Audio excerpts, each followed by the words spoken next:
Everybody? Yes. So hello, Michael. Thank you so much for joining us. My name is Calliese from Recovery Coach Academy.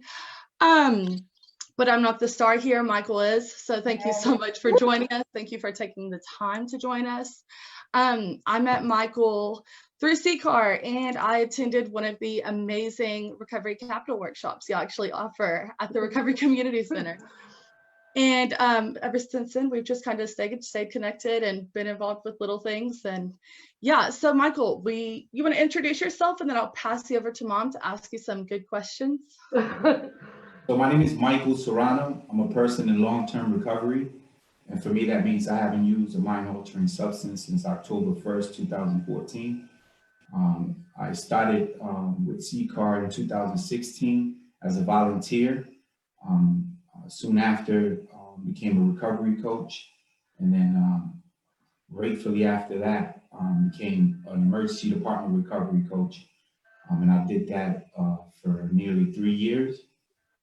And I transitioned now at the Manchester Recovery Community Center in Connecticut. And I'm a volunteer manager where I work with the community, close to the community. I have some good, strong volunteers here. The centers, there's 5 centers in Connecticut, and those 5 centers all have 2 staff members in each center, and then everything else gets run by the volunteers. Amazing, amazing.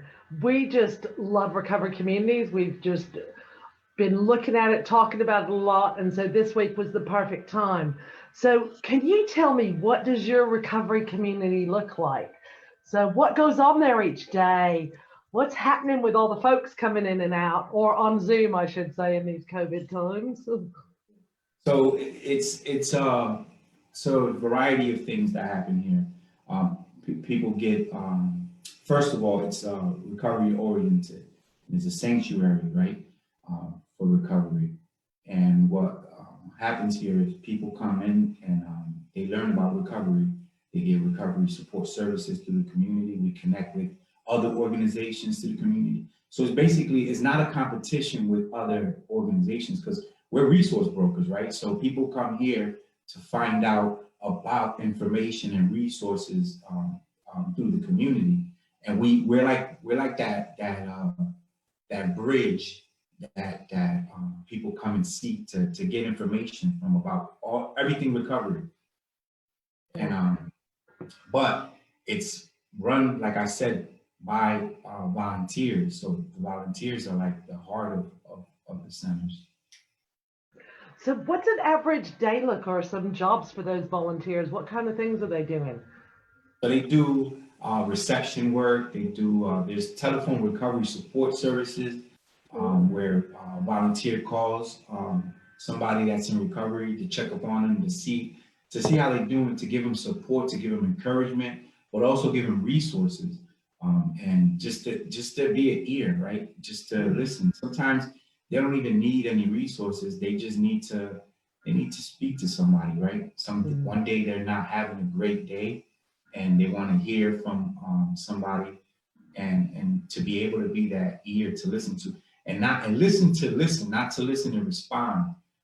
Because we don't listen as recovery coaches, and not all the volunteers are recovery coaches, but they're preparing to be recovery coaches. Some of them, whoever wants to be, right? But we have to practice listening, actively listening, right? And listen to just listen, not to respond.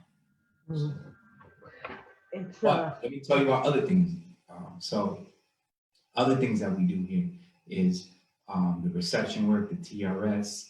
Also, we have people that help out with maintenance, like cleaning up and stuff like that.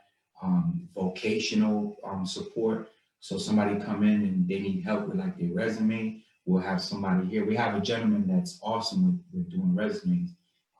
He does his workshop where he does life coaching, job coaching, I mean, and he'll help people to do that whole resume and cover letter and stuff, and prepare them for interviews and stuff. There's numerous things that we do. Yeah. I can paint a pretty picture of it, right? But it's nothing like coming down here to the centers. Oh. We cannot wait to visit Connecticut. I tell you, it is on the list. It's on the list. So you mentioned some of the volunteers are training up to be recovery coaches. And I mean, recovery coaching does happen a little bit in England, but it's quite new. So could you kind of talk us through what are some of the roles of a recovery coach, like in practicality in that community center? Yeah. So a recovery coach is someone either in recovery or an ally to recovery, and they help. So the word coach, you take the word coach, right, and it's taking one person from one spot to where they're at to the next, right, to like another destination, whatever. But it's like an ally, right? You're like a mentor and a role model, truth teller, cheerleader. I had this gentleman ask me one time if we were the quarterbacks of the people that we serve, right? And I told him no, that they're the quarterbacks because it's their game, right? Mm-hmm. They're the ones playing the game. We're just on the sidelines cheering them on. Yeah. So we're cheering.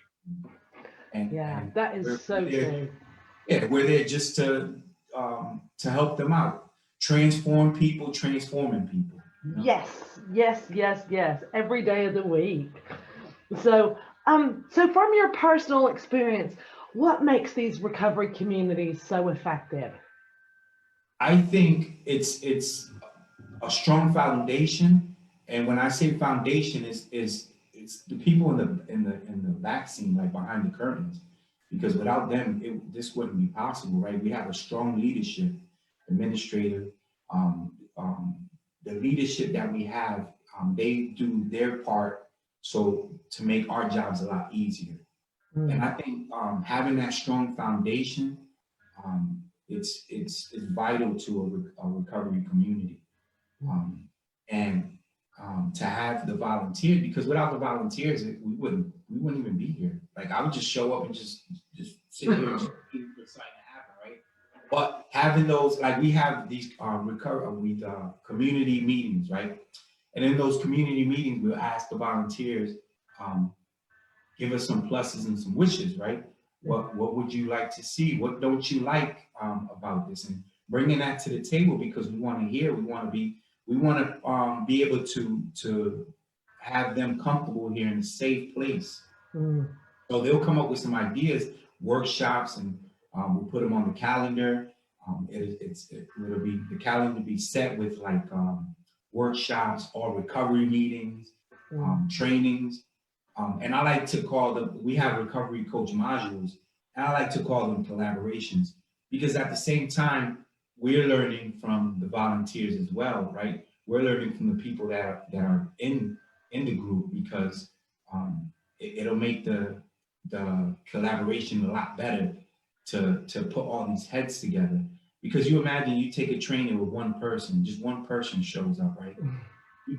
You only have one mind, so that it kind of like, not that it doesn't make sense, but it's a lot better with a lot of minds there, because then it's like a training what we do, right? When we do the RCA. You imagine you doing an RCA with just one person showing up? No thanks. Yeah. So to have that group, to have a group setting, and all these great minds, and me asking questions, and then throwing it out there to the group, and then they're asking me questions, and we're practicing active listening, but at the same time, we're discovering and managing our own stuff, because sometimes when people say things, and we're human, right? We're not cool with what people say, but we have to manage that, right? We have to be okay with it, like, and say, hey, all right, you know? Yeah. It's okay to be different. Yeah. Exactly. It's really interesting you said that, because we've recently had a group of about 10 in one of our RCA, and because of the cultural differences in England, the conversation, we should just get you to pop in and listen one day, because it's amazing. And when we treat the people in these classes and trainings like a resource, and they bring their experience to the table and share it with 9 other people, just magic happens, you know. And I say when I found Ccar, it was like that was the place where my heart just fireworks, the head and the heart matched, and it all made sense. And I just think it's amazing. So you mentioned when you talk to people about being paid for lived experience, you're obviously in a paid role as a recovery coach, you know? So how did you transition from lived experience, volunteer, into what you do? Because I know you mentioned you went through the emergency room coaching. So would you share a bit about that transition with us? Yeah, so I started, like I said, I started in 2016 as a volunteer. And it's funny because I didn't come into Ccar, I didn't know nothing about recovery coaching, first of all. I came to Ccar to work on my recovery first and foremost, and then to help others, like, right? And to help out my community, who I felt like I was part of destructing, right? I was selling drugs at an early age, and I wanted to give back somehow, right? So I went to the center in Hartford and started volunteering. And it's funny because when the whole coaching thing came up for me, it was about like a month later that I was really serious. I met a gentleman who changed my life. He just recently passed away, Arthur Woodard. And this man was very, very vital to my life in recovery coaching. He changed my life. And right there and then when I met this man, I collaborated with him, and he made me want to become a recovery coach. So this was my plan. This is so funny because I wanted to be a coach without getting paid, going to the police station. I was going to sit in the lobby of the police station and ask people, how can I help you with your recovery today? And it was so funny to me because it was something that I wanted to do, right? Because I felt like it was very important to me because I was in that situation coming in and out of jail and stuff. And I never went to prison, but I was always going to jail, and I have a whole rap sheet of just like petty stuff, but because I was out there in the game. So I took the academy. I remember it was February 12th, 2017. Or February 13th, I'm sorry. February 12th, I got baptized. It was a Sunday. And then Monday, I went to the academy. And it just changed my life. I really took it serious. And I wanted to learn as much as I could. And I was able to attend, and Arthur Woodard was one of the facilitators, and so was Phil Valentine. We call him the father of recovery, right? And in Spanish, el papá de la recuperación. And Arthur, to me, he was like the guru of recovery too. So both masterminds of this recovery movement together to take that training with them was like, it was godsend to me. And I was able to attend with other coaches that were doing the emergency department recovery coaching. They were starting, and then I was able to join them soon after. And it was one hospital that we started with, and then just climbed up to other hospitals. And by the time I finished with that I transitioned last year, I helped close to 2,000 people. Like, I worked with 2,000 people, and was able to see changes. One of the people that I helped, she became a recovery coach, and now she's helping people. She's awesome. Like, she went on the ground just running with it, and she's an awesome coach. To be able to see those transformations, right? That's what this is the reason we do what we do, is to see people like elevate and just become powerful coaches. Yeah. So you said there were you were in one hospital originally when you started, and how many hospitals and emergency room recovery coaches now are linked with your area in Ccar? I believe there's 20 coaches right now, and Wow. There's about 22, 23 hospitals. Wow. right now. And that makes They're doing sense. other things as well, and there's also the Department of Corrections, DOC coaches. Yeah. They're doing an amazing job as well, and I heard Dom's video about working within the prison system, and I just love the term y'all use about returning citizens. I just think what an amazing phrase to talk about people who often, again, get stigmatized by other labels around a criminal background. And just, yeah, that really touched my heart when I watched him in that great video about it. So huge impacts. We have an amazing team, both teams, the EDRC and the DOC. Yeah. It's just some amazing people that they have such a great mind. And then what they have in common is this empathy, right? To have this passion. And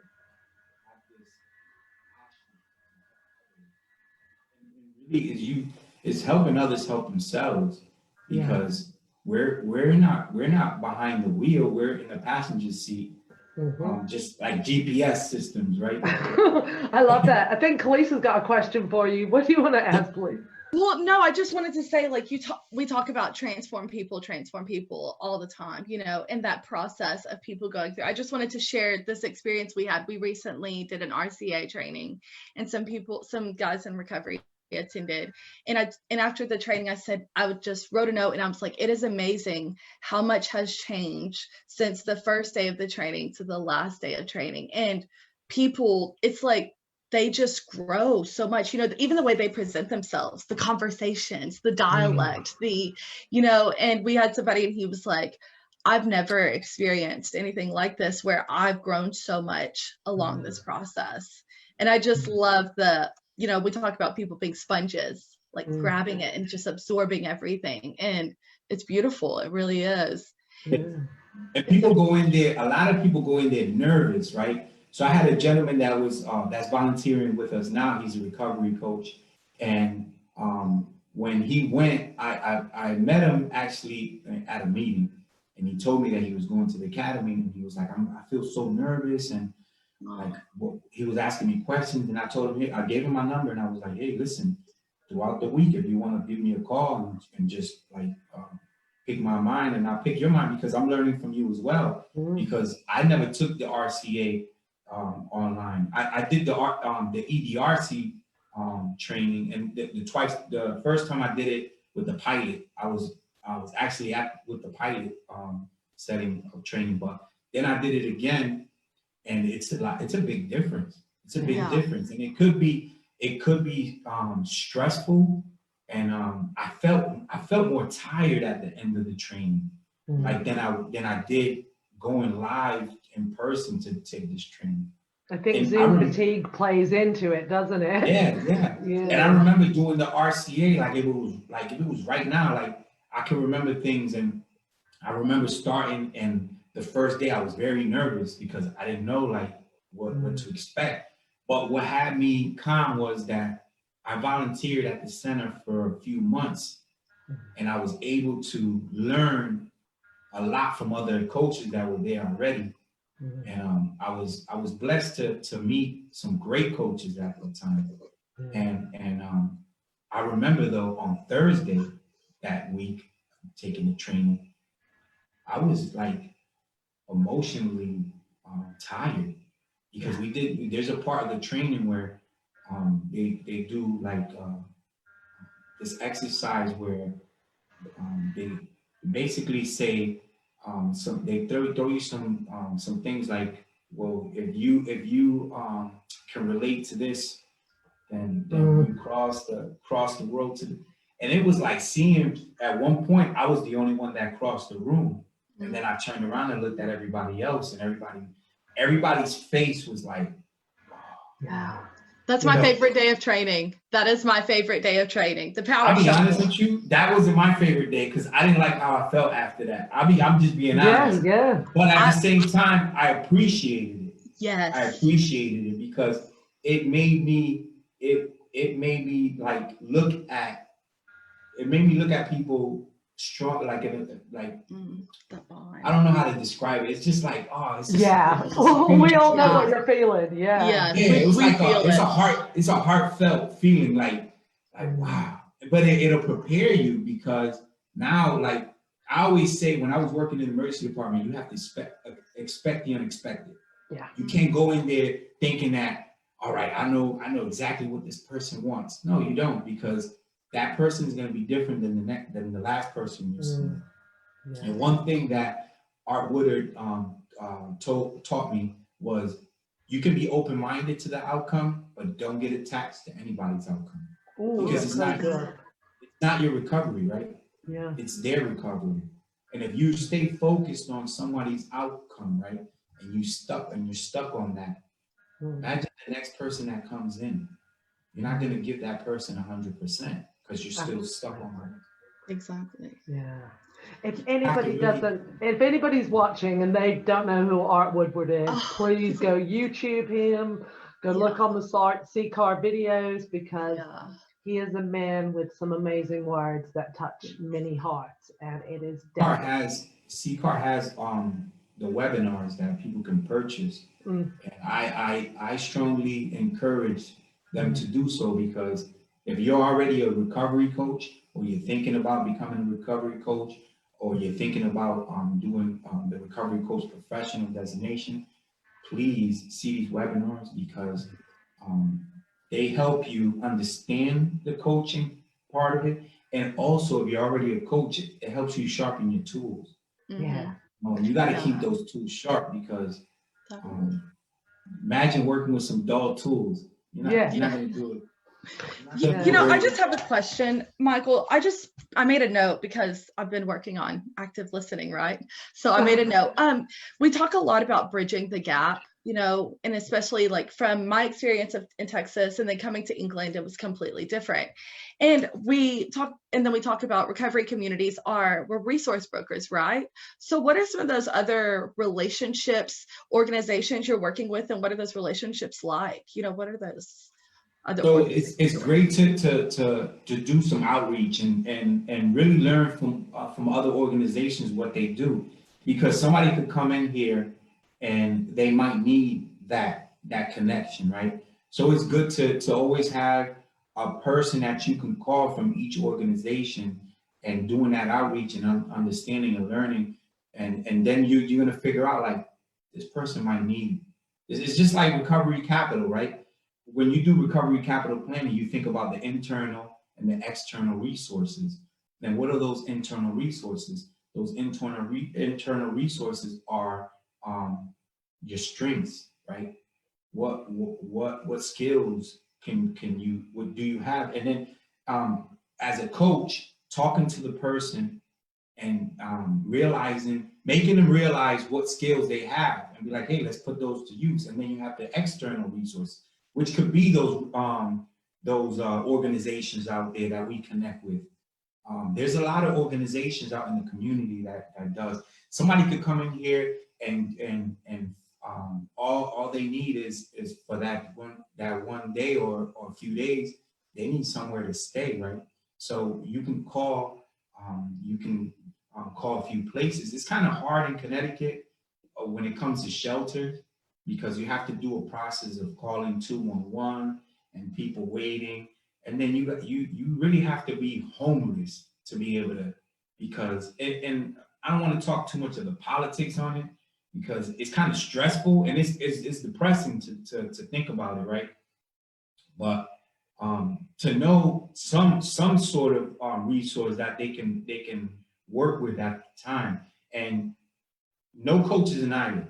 So I might not know of a place, right, at the time, but throwing it out there to ask people, right? And that's when our asking good questions come in, and ask somebody, and they might know somewhere. And that's the whole networking. And that's the process of what we do when we resource brokers. It's great to know, because if you're limited to one thing, that's all you can help the people with. But if you're out there outreaching and doing things and meeting people and throwing your name out there, I had the privilege of meeting for the first time the mayor of Manchester on Saturday. Awesome guy. This guy he came in, he went to rebuilding together, and he stood with us and was asking questions about the center and what we do and stuff. And I was telling him, and I invited him down, like, come visit us. And he said he was going to stop in sometime this week when I emailed him. But having those connections, so building those relationships, because if it's like when I was in my addiction, I only knew people that hustled and I knew drug dealers, and that's all I knew. And I built those relationships though, right? Yeah. And that's the truth that we have to build. So now that I'm in recovery, I want recovery resources. I want to hang with people that's in recovery. I want to hang with people that are helping other people in getting into recovery. So then I can help the next person that comes in. And then introduce them to people like, hey, have you met this person? And I always say we're stronger in numbers. Absolutely. A lot stronger in numbers. Yeah. And you talked a lot about like resourcing. Mom and I, we always joke because when we talk about the roles of a recovery coach, there's one or two that you might be like, that's your field. Like, that's what I'm really good at. And we always say that I am the resource broker, because whenever I moved to England, I didn't have any resources. So I literally had to go out and find some and research. And I attended all these different things and learned so many different. And so now I'm like, if you need something, just holler, because I built up this huge amount of resources for myself in recovery, but then now I can use them as tools. Yeah. And then again, I always talk about Art because I always hear his voice in my head, and it's like you teach what you best need to know, right? So when he taught me this, when you learn something, you put it into action, right? And then after you put it into action, that you're doing it, that you're gonna teach somebody else, you're gonna learn it again. Absolutely. Because there's different ways of teaching and then different ways of learning. Not everybody learns the same and not everybody teaches the same. You can have a group. That's why it's always good to have two facilitators. Yeah. Because you're going to connect. Even if you don't connect with one, you're going to connect with the other. And it's good that you have that collaboration, because I got so many things in my mind right now that I want to say. But if I had probably somebody else, they'll probably be like, oh, you forgot about this. And they'll start talking about it. So that's what the whole concept of facilitating with two people is the best. I have my partner here that's in the center, Catherine Bergeron. She's awesome and she helps me out a lot, and I help her. But we both collaborate together when we do like workshops and do these. She helps me out with the modules. She's like, I always look at her like, I want to know what she's thinking, because I know her brain is running, and it's awesome. It's awesome to have. And it's like I said, no coach is an island. So you're not in it. We're not alone. It's not a competition. We're not trying to be like, I'm going to help out more people than you. No, it's not like that. It's how can we help more people together? Yeah. I mean, when you talk about community and people helping people and recovery coaches stepping out and doing things to support others, I just think to where our life has changed due to Ccar over the past 6 months. And, I now have connections where I talk to a lieutenant in a police department in Waterford, Connecticut, who's implementing recovery coaching in a police department. And I have all of you that now I just feel like y'all are part family. It's just, and then Phil's always in my mind, do the right thing, Naetha, do the right thing, do the right thing, But I just think, gosh, if we could just multiply this and multiply it, because when I hear about you saying 2,000 people have been impacted by recovery coaching within emergency rooms. And I just learned recently that it's been 11,000 since 2017, a little over 11,000 people. That's amazing. If we could impact 11,000 people in accident and emergency rooms to seek and get educated about recovery over the next 4 years here, that would just be flipping fabulous.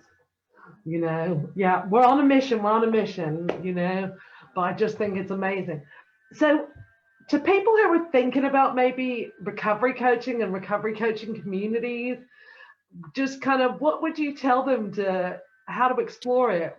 what got you on the trip of recovery coaching and how you got engaged and what the benefits would be for allies and people impacted. So I would say to get a strong team, because better with numbers. And I know you might start off 1 or 2 people with great minds and collaborate, but there's a lot of to put in policies and procedures and have a vision, right? And then set a mission to see your vision, right? And then set up principles, your principles and your values. That's very important. To, like Ccar has our principles that we go by, and understanding those principles, and then respecting them, right? And then respecting your colleagues, right? Don't matter your staff, like the staff, but the volunteers, hearing them out, because they make the difference. They come up with great ideas. You have great minds coming into the center all the time, and it's fresh minds, right? Those fresh minds, that's what you want to listen. You want to listen to what they have. But having a strong team is very, very vital, and practicing those policies, right? And then revisiting those policies, because we have a staff meeting monthly, and we check in with each other, and we want to hear what other, because I don't get to spend a day by day with different departments, because there's different departments. So just to hear what they're doing, it makes me want to do a great job. Like you were saying, Phil, you hear Phil saying, do the right thing. But not only doing the right thing, but doing the right thing when nobody's looking. Yeah. That's the difference, because if you're doing it just hey, let's take pictures so people can see. No, you want to do the right thing because it comes from right here. And it'll shine. It will shine once you do it in silence, right? It's louder when you do those right things in silence. That's, and I was just saying, today we had a group, we do with all of our students, we have a little coffee and coaching session, everybody who does Recovery Coach Academy, because to stay connected and stuff. And I was just saying this morning, I was like, I love this intimate, genuine, authentic relationships we built, and everybody has so many talents within our community that's been growing, and it's just it's real, and it's that's something you can't replace in the heart.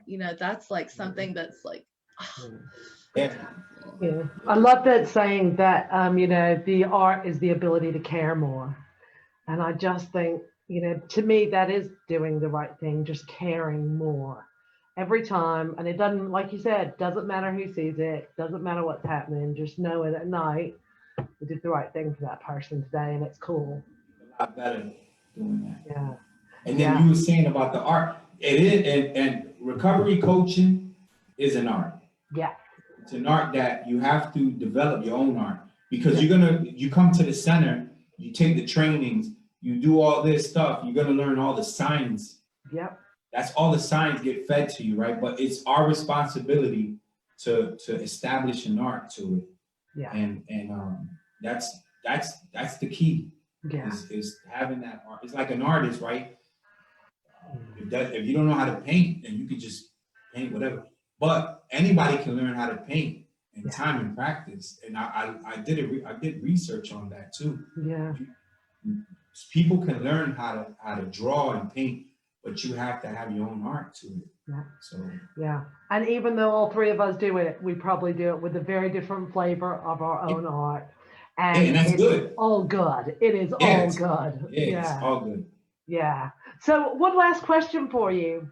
What impacts could you see, or would we see, and do you see in your community as a result of recovery community organizations and recovery coaches? I believe it'll have to be the change that you see in people, right? And then because right now recovery is contagious, and little by little, we don't force. That's the good thing about Ccar, right? We don't force any one pathway. We got multiple pathways of recovery. We embrace those, right? But to teach people that, even if they're not open-minded to it, just, hey, listen, this is there. And the person will be like, no, I don't want to do that. All right, it's okay. And we always look at it as the buffet, right? Yeah. That buffet of you go inside to in a buffet, you're not going to eat from one table. You're going to go and try all these other tables. And if you go inside a buffet and they tell you, oh, no, you can't eat from that table, then why would you want to go in that restaurant, right? Yeah. You're going to go somewhere else and give my money back. Mhm. But so it's just like that. We're not gonna be like, hey, listen, this is what we have, and this is what you're gonna get, and this is all there is. And if you don't like it, then hey, so what? It's not like that. It's what do you want to do? How does recovery look like to you? You know, and let's take baby steps into it. And then a person come out and be like, I didn't like that. All right, then what else do you want to try it? And then lay it out on the table and be like, well, there's this, there's that. You want to try this? And then they'll try it and they might like it. And then show the next person like what they're doing. And it's always good to ask somebody. And you can be curious enough to ask somebody, what are you doing to stay in recovery, if you don't mind me asking? Yeah. And people will tell me. That's how you learn. And and that's part of that whole resource broking, like being a resource broker, because you have to learn from that and then put it in your notes, and the next person that comes in and be like, hey, I just learned about this. Try this out. I just love that. I can just see Calliese when we get off this call, and she's going to be making memes about recovery buffets now with all kinds of food. So you have just really made me think of one question. How long can people interact with your service or with your community? Is it for 12 weeks, the first 12 weeks of recovery, first 6 months? A lifetime. There's a few people that still to this day, they've been volunteering at the Hartford Center for over 8 years. Wow. There's a gentleman over there who I love dearly, and he's been there for over 8 years, and he's a recovery coach, and he loves volunteering. And it's funny because that's one of my pathways of recovery is volunteering. Yeah. So and that could be somebody's pathway. So we don't turn anybody down that wants to continue to do it. We have interns here. We have people that want to do community service, and you see some of them just continue to volunteer even after they complete their hours of their community services. Some interns we welcome anybody. You don't have to be a person in recovery either. Yeah. You could be a friend, family, ally to recovery. We encourage everyone to come in, and even if you don't even want to volunteer, right? It's not about volunteering only, it's recovery first. So if somebody comes in here that's volunteering, all of a sudden comes in one day and goes, listen, I don't want to volunteer today, but I want to go to a meeting. I want to go sit in a recovery meeting, or I want to sit in this workshop or do a recovery coach module. By all means, more power to them. That is amazing. That is what we love. Like when you said a lifetime, I'm like, that's it. Exactly. Yeah. Yeah. You're just amazing. I would just want to thank you so much for taking time this morning, because I know it's like you started with us at kind of 8 o'clock in the morning your time, and we're already after lunchtime here. He's been there since 6:45, right, Michael? Oh, well, we could have started this 2 hours earlier and had a good conversation. But I just want to thank you so much for supporting us, sharing your story. And I am sure we are going to think of a reason to get you back very soon to talk about something else. Or Calliese and I will be popping into one of your workshops, as we randomly do from across the pond. Hey, I encourage you to come into all recovery meetings. The schedule is on the website, ccar.us. You can just hit the link and get right into a meeting, or any type of all recovery meetings, the recovery capital group. Yeah, that's great. We have a Spanish group, women's, men, family, friends, and allies on Mondays and Thursdays. We will drop a link to I'll drop a link in the chat. And there's also one Recovery on a High Note, where they play music, and then you listen to the music. It's Wednesdays at 3 p.m. and it's run by Rita. Rita is awesome. You're gonna love her. She has this aura around her, this energy. Everybody in Ccar has a different type of aura around them, and it's all positive, right? That's why we love it.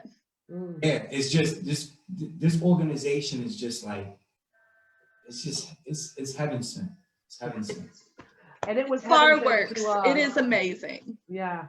From what, 6,000 miles away, I just believe y'all were heaven sent to us too. And we are so happy that we believe we have been blessed and given a gift that we value so much from everybody at Ccar to share here. So thank you so much for your time, Michael. And we will be chatting again soon, but we so much appreciate you today. And have a wonderful day with your volunteers. Yeah. Yeah. Yeah, Thanks, Michael. cool. Take care, Michael. Thanks. Bye. Bye.